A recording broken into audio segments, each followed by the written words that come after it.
Hi guys, good morning ಎಲ್ರಿಗೂ. Welcome back to my new vlog. ಈ ವ್ಲಾಗ್ನ start ಮಾಡ್ತಿರೋದು ನನ್ನ ಗಾಡೀಲಿ. ಫುಲ್ಲು ಸೆಕೆ ಹೊಡಿತಿದ್ದೆ, ಎ ಸಿ ಹಾಕಿ ಬಿಸಿಲಲ್ಲಿ ನಿಲ್ಲಿಸಿದ್ದೀನಿ. ಲಾಗಿನ್ ಇವಾಗ ಲಾಗಿನ್ ಮಾಡ್ಕೊ ಬಂದೆ. ಏನಿಲ್ಲ, ಇಷ್ಟೇ ವಿಷಯ. ಇವತ್ತಿನ ಕಂಟೆಂಟ್ ಏನು ಅಂದರೆ, ಒಂದು ಕಮೆಂಟ್ ನೋಡಿದೆ, ವ್ಲಾಗಲ್ಲಿ ಒಂದು ಕಮೆಂಟ್ ನೋಡಿದೆ, ರಿವ್ಯೂ ಕೊಡಿ ಅಂತೇನೋ ಎಂದಿದ್ರು. ಗಾಡಿ ರಿವ್ಯೂ ಕೊಡೋಕ್ಕೆ ನಾನು ಸ್ವಲ್ಪ ಗಾಡಿ ರೆಡಿ ಮಾಡಿಸ್ಬೇಕು, ಇನ್ನು ಫುಲ್ಲು ರೂಫಿಂಗ್ ಎಲ್ಲ ಮಾಡಿಸ್ಬೇಕು. ಈ ವ್ಲಾಗ್ ಮಾಡ್ತಿರೋದು ಏನಂದರೆ, ನನ್ನ ಗಾಡಿಗೆ ನಾನು ತೊಗೊಂಡಾಗಿಂದ ಎಷ್ಟು ಖರ್ಚು ಮಾಡಿದ್ದೀನಿ, ಏನೇನು ಖರ್ಚು ಮಾಡಿದ್ದೀನಿ, ಈ ವ್ಲಾಗಲ್ಲೆಲ್ಲ ಹೇಳ್ತಾ ಹೋಗ್ತೀನಿ. ವಿಡಿಯೋ ಸ್ಟಾರ್ಟ್ ಮಾಡಿದಾಗಿಂದ ಗಾಡಿದು ಒಂದು ವಿಡಿಯೋ ಮಾಡಾಕಿಲ್ಲ. ಮೊನ್ನೆ ಸೀಟ್ ಕವರ್ದೊಂದು ವಿಡಿಯೋ ಮಾಡಾಕಿದ್ದೆ ಅಷ್ಟೇ. ಈ ವಿಡಿಯೋದಲ್ಲಿ ನಾನು ಗಾಡಿ ತೊಗೊಂಡಾಗಿಂದ ಎಷ್ಟೆಷ್ಟು ಖರ್ಚು ಮಾಡಿದ್ದೀನಿ, ಏನೇನು ಖರ್ಚು ಮಾಡಿದ್ದೀನಿ, ಈ ವ್ಲಾಗಲ್ಲಿ ಹೇಳ್ತಾ ಹೋಗ್ತೀನಿ. ಹೊರಗಡೆ ಮಾಡೋದು ಇಲ್ಲಿ ತೋರ್ಸೋಕ್ಕಾಗಲ್ಲ, ಯಾಕೆಂದರೆ ಪಾರ್ಕಿಂಗು ಅಷ್ಟಿಲ್ಲ. ಇಲ್ಲಿ ರೋಡಲ್ಲಿ ಗಾಡಿಗಳು ಓಡಾಡ್ತಿದ್ದಾವೆ, ಈ ಕಡೆ ಜಾಗ ಇಲ್ಲ, ಈ ಕಡೆ ಗಾಡಿಗಳು ಓಡಾಡ್ತಿದ್ದಾವೆ. ಹೊರಗಡೆ ತೋರ್ಸೋಕ್ಕಾಗಲ್ಲ. ಒಳಗಡೆ ನಾನು ಎಷ್ಟು ಖರ್ಚು ಮಾಡಿದ್ದೀನಿ, ಏನು ಖರ್ಚು ಮಾಡಿದ್ದೀನಿ ಅನ್ನೋದು ಮಾತ್ರ ತೋರಿಸ್ತೀನಿ ಈ ವ್ಲಾಗಲ್ಲಿ. ನೋಡಿ, ನಾನು ಫಸ್ಟು ಗಾಡಿ ತೊಗೊಂಡಾಗ ಏನೂ ಹಾಕ್ಸಿರ್ಲಿಲ್ಲ. ಇನ್ನು ಸದ್ಯಕ್ಕೆ ಗಾಡಿ ತೊಗೊಂಡಾಗ ಒಂದು ಸ್ಟಿಕ್ಕರ್ ಕಟಿಂಗ್ ಸಹಿತ ಮಾಡಿಸಿರಲಿಲ್ಲ. ಒಂದು ಮಿನಿಮಮ್ ಒಂದು ತಿಂಗಳು ಸ್ಟಿಕ್ಕರ್ ಕಟಿಂಗ್ ಮಾಡಿಸಿಲ್ಲ ನಾನು, ಯಾಕೆಂದರೆ ದುಡ್ಡು ಇರಲಿಲ್ಲ, ಏನೂ ಇರಲಿಲ್ಲ. ಗಾಡಿ ತೊಗೊಂಡೆ ಕಂಪ್ನಿಗೆ ಅಟ್ಯಾಚ್ ಮಾಡೋಕ್ಕೆ ಸುಮಾರು ದಿವಸ ಹಿಡಿದ್ಬಿಡ್ತು. 15 ದಿವಸ ಮನೆ ಹತ್ರ ನಿಲ್ಸಿದೆ ಗಾಡಿನ. ಕಂಪ್ನಿ ಸಿಗಲಿಲ್ಲ ಗೈಸ್, ದೇವ್ರಣೆಗೂ. ಈಗ ಒಬ್ರು ಹೇಳಿದ್ರು, ಗಾಡಿ ತೊಗೊಳ್ಳೋ, ನಾನು ಡ್ಯೂಟಿ ಕೊಡಿಸ್ತೀನಿ ಅಂತೆಲ್ಲ ಹೇಳಿದ್ರು. ತೊಗೊಂಡೆ, ಅವರು ನಂಬರ್ ಕೊಟ್ಟರು. ಅಲ್ಲಿ ಅದು ಇದು ಏನೇನೋ ಒಂದು ಮಾತುಕತೆ ಆಗಿ DL ಆಗಿ ಎಷ್ಟು ವರ್ಷ ಆಗಿರಬೇಕು, ಎಕ್ಸ್ಪೀರಿಯೆನ್ಸ್ ಇರಬೇಕು, ಮತ್ತು ಇಷ್ಟು ವರ್ಷ ಆಗಿರ್ಬೇಕು, 24 ವರ್ಷ ತುಂಬಿರಬೇಕು, ಹಂಗೆ ಹಿಂಗೆ ಅಂತೆಲ್ಲ ಹೇಳಿದ್ರು. ಸರಿ ಆಯಿತು, ಓಕೆ, ಏನೋ ಮಾತಾಡೋಣ ಅಂದ್ಬಿಟ್ಟು ಈಗ ಅಲ್ಲೂ ಅವರು ನಂಬರು ಕೊಟ್ಟರು. ಅಲ್ಲೂ ಹೋಗಿ ಕೇಳಿದೆ, ಈ ಡ್ಯೂಟಿ ಕೊಡ್ತೀನಪ್ಪ, ಹಿಂಗೆ ಮಾಡ್ತೀನಪ್ಪ ಅಂತಂದರು. ಅಲ್ಲಿ ಡ್ಯೂಟಿ ಅಡ್ಜಸ್ಟ್ ಆಗಿಲ್ಲ ನನಗೆ, ಅದಕ್ಕೋಸ್ಕರ ಅಲ್ಲೂ ಬಿಟ್ಬಿಟ್ಟೆ. ಅದಾದಮೇಲೆ ವೆಲ್ಸ್ಬರ್ಗ್ ಅಂತ ಕಂಪ್ನಿ ಇದೆ, ಅಲ್ಲೋಗಿ ಸೇರಿಕೊಂಡೆ. ಅಲ್ಲೂ ನೀಟಾಗಿ ಡ್ಯೂಟಿ ಕೊಡಲಿಲ್ಲ, ಯಾಕೆಂದರೆ ಲೈಟ್ ಡ್ಯೂಟಿ ಅಂತ ಹೇಳಿದ್ರು. 3 TT route, 2 XUV route, sedan route ಆ ಥರ ಕೊಡೋಕ್ಕೆ ಸ್ಟಾರ್ಟ್ ಮಾಡಿದ್ರು. ಅದರಿಂದ ಅಲ್ಲೂ ಬಿಟ್ಟೆ. ಅದಾದಮೇಲೆ ಕೆರ್ಲಾನ್ಗೆ ಹೋಗಿ ಸೇರಿಕೊಂಡೆ. ಕೆರ್ಲಾನಲ್ಲಿ ಡ್ಯೂಟಿ ಮಾಡಿಸಿದ್ರು. ಅಲ್ಲಿ ಡ್ಯೂಟಿ ಮಾಡ್ತಾ ನನಗೆ ಗೊತ್ತೇ ಇಲ್ಲ ಈ ಥರ ಡ್ಯೂಟಿ ಮಾಡಬೇಕು, ಈ ಥರ ಕಂಪ್ನಿಗಳು ಹುಡುಕಬೇಕು, ಮಾಡಬೇಕು ಅನ್ನೋದು ಗೊತ್ತೇ ಇರಲಿಲ್ಲ ನನಗಂತೂ. ಈಗ ಹೋಗ್ತಾ ಡ್ರೈವರ್ಸ್ಗಳು ಪರಿಚಯ ಆಗ್ತಾ ಹಂಗೇ ಜನರಲ್ ಶಿಫ್ಟ್ ಮಾಡ್ಕೊ ಅಂತಂದರು. ಯಾರೋ ಒಬ್ಬರು ಜನರಲ್ ಶಿಫ್ಟ್ ಮಾಡಿಕೊಂಡು ಟ್ರಿಪ್ ಶೀಟ್ ಮಾಡ್ಕೊಂತಂದರು. ನನಗೆ ಗೊತ್ತಿರಲಿಲ್ಲ ಅದು ಜನರಲ್ ಶಿಫ್ಟ್ ಟ್ರಿಪ್ ಶೀಟ್ ಮಾಡ್ಕೊಂಡ್ರೆ ಹಿಂಗೆ ಆಗುತ್ತೆ, ಹಿಂಗೆ ಉಳಿಯುತ್ತೆ ಅನ್ನೋದು ಗೊತ್ತಿರಲಿಲ್ಲ ನನಗೆ. ಆಮೇಲೆ ಹೋಗ್ತಾ ಹಿಂಗೆ ಒಂದು ರೂಟ್ ಇತ್ತು, ಮತ್ತೆ ಕೆರೆಯಿಂದ ಒಂದು ರೂಟ್ ಇತ್ತು. ಆ ರೂಟ್ ಮಾಡ್ತಾಯಿದ್ದೆ. ಆ ರೂಟ್ ಮಾಡಿಕೊಂಡು ಅಲ್ಲಿ ಕೆರ್ಲಾನ್ಗೆ ಡ್ಯೂಟಿಗೆ ಹೋಗ್ತಿದ್ದೆ. ಅಂದರೆ ಪಿಕಪ್ ಡ್ರಾಪ್ ಅಲ್ಲಿ ಒಂದು ಪಿಕಪ್ ಒಂದು ಡ್ರಾಪು, ಮಾಮೂಲಿ ಜನರಲ್ ಶಿಫ್ಟ್ ಮಾಡ್ಕೊಂಡು ಹೋಗ್ತಿದ್ದೆ. ಮತ್ತೆ ಕೆರೆಯಿಂದ ಖಾಲಿ ಬಂದು ಪಿಕಪ್ ಮಾಡ್ತಿದ್ದೆ. ಏನು ಮಾಡೋಕ್ಕಾಗಲ್ಲ, ಆ ಡ್ಯೂಟಿ ಟೈಮಿಂಗ್ಸ್ ಹಂಗಿತ್ತು. ನನಗೂ ನೀಟಾಗಿ ಇದು ಕಾಂಟ್ಯಾಕ್ಟ್ ಇರಲಿಲ್ಲ, ಅದರಿಂದ ಹಂಗೆ ಮಾಡ್ತಾಯಿದ್ದೆ. ಹೋಗ್ತಾ ಎಲ್ಲ ಚೆನ್ನಾಗಿ ಅರ್ಥ ಆಯಿತು. ಈ ಕಂಪ್ನಿಗೆ ಹೋದ್ರೆ ಹಿಂಗೆ ಮಾಡ್ಬೋದು, ಈ ಕಂಪ್ನಿಲಿ ಹಿಂಗೆ ಡ್ಯೂಟಿ ಕೊಡ್ತಾರೆ. ಹಂಗೆ ಹುಡುಕ್ತಾ ಕೆಲವೊಂದು ಕಂಪ್ನಿಗಳು ಸಿಕ್ತು.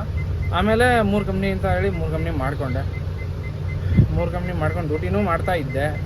ಈಗ ಸದ್ಯಕ್ಕೆ ಮನೇಲಿ ನಮ್ಮ ಮಿಸ್ಸಸ್ ಪ್ರೆಗ್ನೆಂಟ್ ಆಗಿರೋದ್ರಿಂದ ಡ್ಯೂಟಿ ಮಾಡೋಕ್ಕಾಗ್ತಿಲ್ಲ, ಏಕೆಂದರೆ ಮನೆಗೆ ಸ್ವಲ್ಪ ಬೇಗ ಹೋಗ್ಬೇಕಲ್ವ. ಅದರಿಂದ ಹೇಳ್ಬಿಟ್ಟು 3 ಕಂಪ್ನಿಯಿಂದ ತೆಗೆದ್ಬಿಟ್ಟು ಈಗ ಒಂದೇ ಕಂಪ್ನಿ ಮಾಡ್ತಿರೋದು.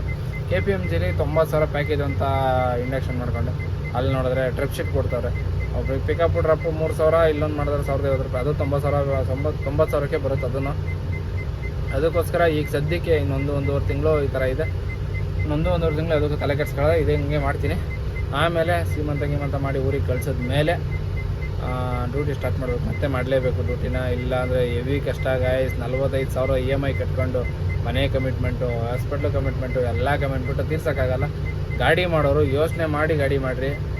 ಬಂದಿದ ತಕ್ಷಣ ಯಾವುದೇ ಕಾರಣಕ್ಕೂ ಡ್ಯೂಟಿ ಸಿಗೋಲ್ಲ. ನಾವು ಹುಡುಕಿದ್ರೇ ಸಿಗೋದು. 6 ತಿಂಗಳ 1 ವರ್ಷ ಆಗಬೇಕು ಗೈಸ್. ನಾನೇ ಮಿನಿಮಮ್ 1 ವರ್ಷ ತಗೊಂಡಿದ್ದೀನಿ ಡ್ಯೂಟಿ ಸೆಟ್ ಮಾಡೋಕ್ಕೆ. ಯೋಚನೆ ಮಾಡಿರಿ, 1 ವರ್ಷ ಗಾಡಿ ಬಂದು 1 ವರ್ಷಕ್ಕೆ ಡ್ಯೂಟಿ ಸೆಟ್ ಮಾಡಿರೋದು ನಾನು. ಆಮೇಲೆ ಮತ್ತೆ ಈಗ ಅದೇ ಡ್ಯೂಟಿ ಎಲ್ಲ ಇದು ಮಾಡ್ದೆ. ನೋಡೋಣ, ಮುಂದೆ ದೇವರು ಒಳ್ಳೆ ಟೈಮ್ ಬರುತ್ತೆ ಅಂತ ಅಂದ್ಕೊಂಡಿದ್ದೀನಿ. ಒಳ್ಳೆ ಟೈಮ್ ಕೊಡ್ತಾನೆ, ನೋಡೋಣ ಬರ್ರಿ. ನಾನು ಫಸ್ಟು 1 ತಿಂಗಳು ಏನೂ ಮಾಡಿಸಿರಲಿಲ್ಲ. ಆಮೇಲೆ ಗಾಡಿ ಬಂದಿದ್ದು ಕರೆಕ್ಟಾಗಿ ಒಂದು 3 ದಿವಸಕ್ಕೋ 4 ದಿವಸಕ್ಕೋ ಸ್ಪೀಕರ್ ಹಾಕಿಸ್ದೆ. ಆ ಸ್ಪೀಕರು JC ರೋಡಲ್ಲಿ ತಗೊಬಂದೆ. ಅದು ಲೋಕಲ್ ಬಿಡ್ರಿ ಸ್ಪೀಕರ್. ಅದು ನನಗೆ ಗೊತ್ತಿರಲಿಲ್ಲ ಈ ಥರ ಸ್ಟ್ಯಾಂಡರ್ಡು ಇದು JBL ಈ ಥರ ಇನ್ಫಿನಿಟಿ ಈ ಥರ ಎಲ್ಲ ಹಾಕ್ಸ್ಬೇಕು ಅಂತ ಗೊತ್ತಿರಲಿಲ್ಲ ನನಗೆ ಮ್ಯಾಟ್ರು. ನಾನು ಹೋಗಿ ತಗೊಬಂದೆ. ಆದಮೇಲೆ ಫಿಟ್ ಮಾಡ್ಸೋಕೋಬೇಕಲ್ಲ, ಅದು ಫಿಟ್ ಮಾಡ್ಸೋಕೆ ಹೋದೇನೆ ಅಲ್ಲಿ ವೈರಿಂಗ್ ಕೆಲಸಕ್ಕೆ 8,000 ಆಯಿತು. ನನ್ನ ಹತ್ರ ಅಷ್ಟು ಬಜೆಟೇ ಇರಲಿಲ್ಲ ಆ ಟೈಮಲ್ಲಿ. ಗಾಡಿ ಮಾಡಿದ್ದೀನಿ ಅಷ್ಟೇ. ಗಾಡಿ ಮಾಡಿದ್ಮೇಲೆ ಒಂದೇ ₹1 ದುಡ್ಡಿಲ್ಲ ಕೈಯಲ್ಲಿ. ಸ್ಪೀಕರ್ ತರೋಕ್ಕೂ ಸಾಲ ಮಾಡ್ತಂದೆ. ಆ ಸ್ಪೀಕರ್ ಲೋಕಲ್ ಸ್ಪೀಕರು ಮಿನಿಮಮ್ ಆ ಸ್ಪೀಕರ್ಗೆ 8,000ನೋ 7,000ನೋ 7,000 ಹೇಳಿದ್ರು. ನಾನು 6,000 ಕೊಟ್ಟು 4 ಸ್ಪೀಕರ್ ತಗೊಬಂದಿದ್ದೆ. ಅದು ಕಾರ್ಗೆ ಹಾಕೋ ಸ್ಪೀಕರ್. ಅದು ನಾನು ತಂದು ಟಿಟಿಗೆ ಹಾಕ್ಬಿಟ್ಟಿದ್ದೆ. ವೇಸ್ಟ್ ಅದು ಲೋಕಲ್. ಏನು ಮಾಡೋಕ್ಕಲ್ಲ, ನನ್ನ ಹಣೆ ಬರೋ ಸರಿ ಇರಲಿಲ್ಲ. ಆಯಿತು. ಆಮೇಲೆ 8,000 ವೈರಿಂಗ್ ಕೆಲಸ ಕೊಟ್ಟೆ. ಇದೊಂದು ಫ್ರೇಮ್ ಮಾಡಿ ಹಿಂದೆಗಡೆ ವೈರಿಂಗ್ ಮಾಡೋದು. ಆ ವೈರಿಂಗ್ ಕೆಲಸಕ್ಕೆ 8,000 ಕೊಟ್ಟಿದ್ದೀನಿ. ಅದಾದಮೇಲೆ ಇಲ್ಲೊಂದೈತೆ ನೋಡ್ರಿ ಈ ಸಿಸ್ಟಮು. ಈ ಸಿಸ್ಟಮ್ನ ಈ ಸ್ಪೀಕರ್ ಜೊತೆ ಫಸ್ಟ್ ಹಾಕ್ಸಿದ್ನಲ್ಲ, ಆ ಸ್ಪೀಕರ್ ಜೊತೆ ಈ ಸಿಸ್ಟಮ್ ಹಾಕ್ಸಿದ್ದೆ. ಸಬ್ಬೇನು ಹಾಕ್ಸಿರ್ಲಿಲ್ಲ, ಸಬ್ ಇನ್ನೂ ಹಾಕ್ಸಿರಲಿಲ್ಲ. ಈ ಸಿಸ್ಟಮ್ ಜೊತೆ ಸ್ಪೀಕರ್ ಹಾಕ್ಸಿದ್ದೆ. ಇವಾಗ ರೀಸೆಂಟಾಗಿ ಅಂದರೆ ಟಿ ವಿ ಬಾಕ್ಸ್ ಎಲ್ಲ ಮಾಡಿಸ್ದೆ ಗೊತ್ತಾ. ಈ ಟಿ ವಿ ಬಾಕ್ಸ್ ಮಾಡಿಸಿದಾಗ ಈ ಸಿಸ್ಟಮ್ ಹಾಕ್ಸಿದ್ದು, ಮೇಲ್ಗಡೆ ಸಿಸ್ಟಮ್. ಇವಾಗ ಇದನ್ನು ಯೂಸ್ ಮಾಡ್ತಿರೋದು. ಇದನ್ನು ಬರೀ ಕ್ಯಾಮ್ರಾಗೆ ಮಾತ್ರ ಯೂಸ್ ಮಾಡ್ತೀನಿ. ಕ್ಯಾಮ್ರಾ ಆನ್ ಮಾಡೋದೇ ಇಲ್ಲ, ಅದು ಕ್ಯಾಮ್ರಾ ಮಾತ್ರ ಯೂಸ್ ಆಗ್ತಾಯಿದೆ.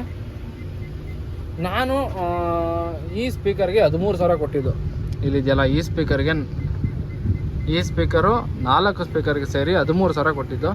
ಮತ್ತು T V separate guys T V box ಮತ್ತು ಹಿಂದೆಗಡೆ AC ಬಾಕ್ಸು, 2 ಲೇಸರು ಮತ್ತು ಇದು ರೂಫ್ ಲೈಟ್ ಇದೆಯಲ್ಲ, 8 ರೂಫ್ ಲೈಟು. ಇಷ್ಟಕ್ಕೆ 18,000 ಕೊಟ್ಟು ಮಾಡಿಸಿದ್ದು ನಾನು. 18,000 ಕೊಟ್ಟು ಮಾಡಿಸಿದ್ದು. ಇವಾಗ ಅಲ್ಲೇ ಹೋಗಿ ಕೇಳಿದ್ರೆ 25,000 26,000 ಹೇಳ್ತಿದ್ದಾರೆ ಇಷ್ಟಕ್ಕೆ. ಎಲ್ಲಿಗೆ ಹೋಯ್ತು ನೋಡ್ರಿ. ನಾನು ಮಾಡಿಸಿದ್ದು 1 ವರ್ಷ ಆಗೈತೆ ಅಂದ್ಕೊಳ್ತೀನಿ. ಇಲ್ಲ 1 ವರ್ಷನೂ ಇಲ್ಲ ಗೈಸ್, ಇನ್ನೂ ಜಾಸ್ತಿ ಆಗೈತೆ. 1.5 ವರ್ಷ ಆಗೈತೆ. 1.5 ವರ್ಷ ಆಗೈತೆ. ಇನ್ನೇನು ಮುಂದಿನ ತಿಂಗಳು ಗಾಡಿ ಬರ್ತಾಳೆ, ಮುಗ್ದೋಯ್ತು ಅಲ್ಲಿಗೆ. ಏನು ಮಾಡೋದು, ಹಂಗಾಗೈತೆ ಪರಿಸ್ಥಿತಿ. 18,000 ಕೊಟ್ಟು ಮಾಡಿಸಿದ್ದು. ಮತ್ತು ಟಿ ವಿ ಬಂದು ಇದೆಷ್ಟೋ ಹೇಳಿದ್ರು ಗೈಸ್, 6,500 ಹೇಳಿದ್ರು. T V separate 6,500. System 5,500 separate ಅದು.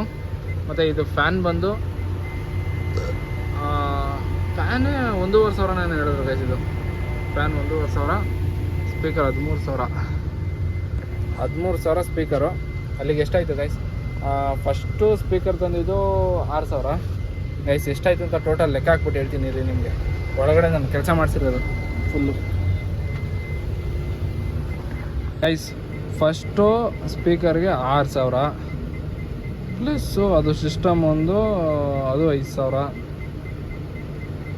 Plus wiring 8,000.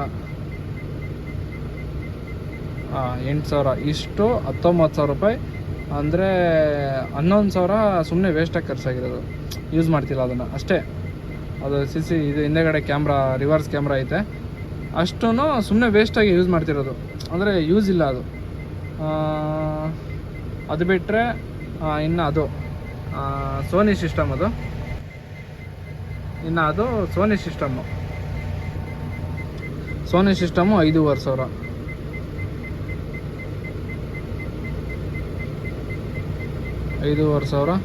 Plus speaker 13,000 plus amp, Sony amp, JBL woofer. ಅವೆರಡರಿಂದ ಸೇರಿ 15,000ರಿಂದ 16,000 ಆಯಿತು. 16,000 ಹಾಕೋಣ. 16,000 ಇಷ್ಟು ಒಳಗಡೆ ಖರ್ಚು ಮಾಡಿರೋದು ನಾನು. ಇಷ್ಟಕ್ಕೆ 16,000. ಮತ್ತು ಟಿ ವಿ ಬಾಕ್ಸು ಮತ್ತು ಹಿಂದೆಗಡೆ AC ಬಾಕ್ಸು ಇವೆರಡರಿಂದ 18,000.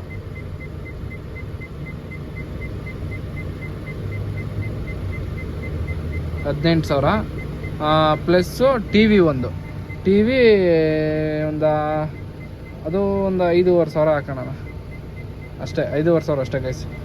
ನೋಡಿ ಗೈಸ್, ಇಷ್ಟು ನಾನು ಒಳಗಡೆ ಕೆಲಸ ಮಾಡಿಸಿರೋದು 77,000 ರೂಪಾಯಿ ಆಗೈತೆ. ಒಳಗಡೆ ಕೆಲಸ ಮಾಡಿಸಿರೋದು 77,000 ಆಗೈತೆ.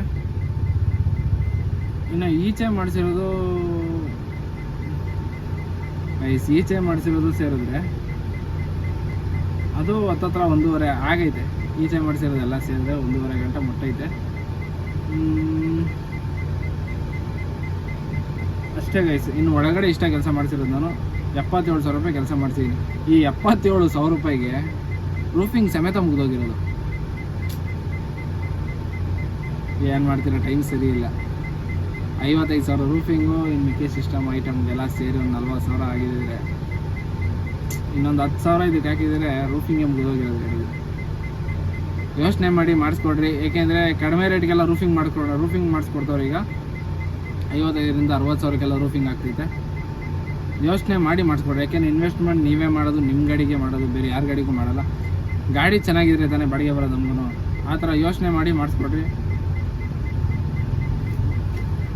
ಇನ್ನು ಏನಿಲ್ಲ, ಅಷ್ಟೇ. ನಾನು ಒಳಗಡೆ ಕೆಲಸ ಮಾಡ್ತಿರೋದು ಇಷ್ಟೇ.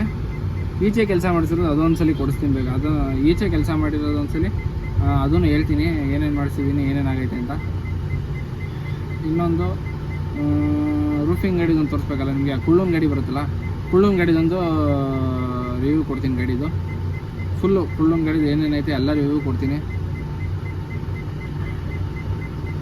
ನೋಡೋಣ ಬಿಡಿ. ಇನ್ನೊಂದು ಹಂಗೈತೆ ನೋಡಿರಿ, ಈ ಸ್ಟಿಕ್ಕರು ಎಷ್ಟೋ ಜನ ಕೇಳೋದು, ಎಲ್ಲಿ ಮಾಡಿಸಿದ್ದು ಅಂತ. ಇದನ್ನು ಆಲ್ಮೋಸ್ಟು ಎಲ್ಲ ಸ್ಟಿಕ್ಕರ್ ಅಂಗಡಿಲೂ ಮಾಡ್ತಾರೆ. ನಾನು ಮಾಡಿಸಿದ್ದು ಸೀಗೇಳಿ ಹತ್ರ, ಸೀಗೇಳಿ ಗೇಟ್ ಹತ್ರ ನಮ್ಮ ಹುಡುಗ ಹೇಳಿದ್ದು, ಅವ್ನ ಕಡೆಯಿಂದ ಹೋಗಿ ನಾನು ಮಾಡಿಸ್ಕೊಂಡ್ಬಂದಿದ್ದು. ಅಲ್ಲಿ ಸೀಗೇಳಿ ಹತ್ರನೇ ನಾನು ಮಾಡಿಸಿದ್ದು. ಈಗ ಎಲ್ಲ ಸ್ಟಿಕ್ಕರ್ ಅಂಗಡಿಲೂ ಅದು ಟ್ರೆಂಡ್ ಆಗೈತೆ, ಮಾಡಿಸ್ತಾರೆ ಎಲ್ಲ ಕಡೆನೂ. ಬನ್ನಿ ಗೈಸ್ ಮಾಡಿಸೋಣ. ನಂದು ಇನ್ನೇನಿಲ್ಲ, ರೂಫಿಂಗ್ ಬಂದು ಮಾಡಿಸ್ಕೋಬೇಕು. ರೂಫಿಂಗು ಇನ್ನೊಂದು 2 months 3 monthsಲ್ಲಿ ರೂಫಿಂಗ್ ಆಗುತ್ತೆ. ನೋಡೋಣ ಆದಷ್ಟು ಬೇಗ ಅದನ್ನು ಆಗೋ ಥರ ಪ್ರಯತ್ನ ಪಡೋಣ. ಕಷ್ಟಪಡಬೇಕು ಅಂತ ಪಡ್ತಾಯಿದ್ದೀನಿ. ನೋಡೋಣ, 2 ವರ್ಷ ಆಯಿತು. ಕಾರ್ ಬಂದು ಕಾರ್ ಲೋನ್ ಕ್ಲಿಯರೇ ಆಗೋಯ್ತು ಅಂದ್ಕೋತೀನಿ. ಕಾರ್ ಲೋನ್ ಕ್ಲಿಯರ್ ಆಗಿ ಮತ್ತೆ ಕಾರ್ ಮೇಲೆ ಮತ್ತೆ ಲೋನ್ ಹಾಕ್ಸಿದ್ದೀವಿ. ಏನು ಮಾಡೋಕ್ಕಾಗಲ್ಲ, ಕಮಿಟ್ಮೆಂಟ್ ಹಂಗೈತೆ ಈಗ ಸದ್ಯಕ್ಕೆ. ನೋಡೋಣ ಬರ್ರಿ. ಈಗ ಹುಡುಗರು ಯಾರೂ ಇಲ್ಲ. ಕರೆದ್ರು, ನಾನು ಬರ್ತೀನಿರೋ ಅಂತಂದೆ, ಇರಲ್ಲ ಅಂದರು. ಸರಿ ಹೋಗ್ರಪ್ಪ ಆಯಿತು ಅಂತಂದೆ. ಅವ್ರು ಹೋದ್ರು. ನಾನು ಇಲ್ಲಿ ಹಿಂಗೆ ಅಪ್ಡೇಟ್ ಮಾಡಬೇಕಾಯ್ತಲ್ಲ ಯೂಟ್ಯೂಬ್ಗೆ ಕಂಟೆಂಟು, ಅದಕ್ಕೋಸ್ಕರ ಇಲ್ಲೇ ಉಳ್ಕೊಂಡೆ, ಹೋಗಲಿಲ್ಲ. ಗೈಸ್, ಇವತ್ತಿನ ವ್ಲಾಗ್ ಇಷ್ಟೇ. ವಿಡಿಯೋ ಇಷ್ಟ ಆಗಿದ್ರೆ ಲೈಕ್ ಮಾಡಿ, ಶೇರ್ ಮಾಡಿ, ಸಬ್ಸ್ಕ್ರೈಬ್ ಮಾಡಿ. ಸಬ್ಸ್ಕ್ರೈಬ್ ಮಾಡೋದು ಮಾತ್ರ ಮರಿಬೇಡಿ. ನನಗೂ ಹೇಳಕ್ಕೆ ಬರ್ತಿಲ್ಲ ಅಂತ ಅನ್ಕೋತೀನಿ. ಸಬ್ಸ್ಕ್ರೈಬೇ ಕರೆಕ್ಟ್. ಸಬ್ಸ್ಕ್ರೈಬ್ ಮಾಡಿ ಗೈಸ್. ಈ ವಿಡಿಯೋನ ಯಾರಿಗಾರು ಶೇರ್ ಮಾಡಿ, ಹಿಂಗಾಗುತ್ತೆ ಹಿಂಗೆ ಮಾಡಿಸ್ರಿ ಅಂತ ಹೇಳಂಗಿರಿ, ಹೇಳ್ರಿ, ಪರವಾಗಿಲ್ಲ. ಓಕೆ ಫ್ರೆಂಡ್ಸ್, ನೆಕ್ಸ್ಟ್ ವಿಡಿಯೋದಲ್ಲಿ ಸಿಗ್ತೀನಿ. ಎಲ್ಲರೂ ಸಬ್ಸ್ಕ್ರೈಬ್ ಮಾಡಿ, ಶೇರ್ ಮಾಡಿ, ಲೈಕ್ ಮಾಡಿ, ಕಮೆಂಟ್ ಮಾಡಿ.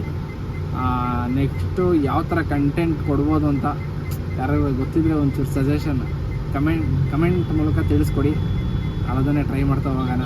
ಇಲ್ಲಿ ಹುಡುಗರ ಜೊತೆ ಶೇರ್ ಮಾಡೋವಂಥ ಚಾಲೆಂಜ್ ವಿಡಿಯೋಸು, ಈಗ ಪ್ರ್ಯಾಂಕ್ ವಿಡಿಯೋಸು, ಏನು ಪ್ರ್ಯಾಂಕ್ ಮಾಡ್ಬೋದು, ಈ ಥರ ಒಂದಿಷ್ಟು ಸಜೆಷನ್ ಕೊಡಿ. ಇವಾಗ ಇನ್ನೂ ಸ್ಟಾರ್ಟ್ ಮಾಡಿದ್ದೀನಿ. ನೋಡೋಣ, ಒಳ್ಳೆ ಎಂಟರ್ಟೈನ್ಮೆಂಟ್ ಕೊಡ್ಬೋದು ಅಂತ ನಾನು ಅಂದ್ಕೊಂಡಿದ್ದೀನಿ.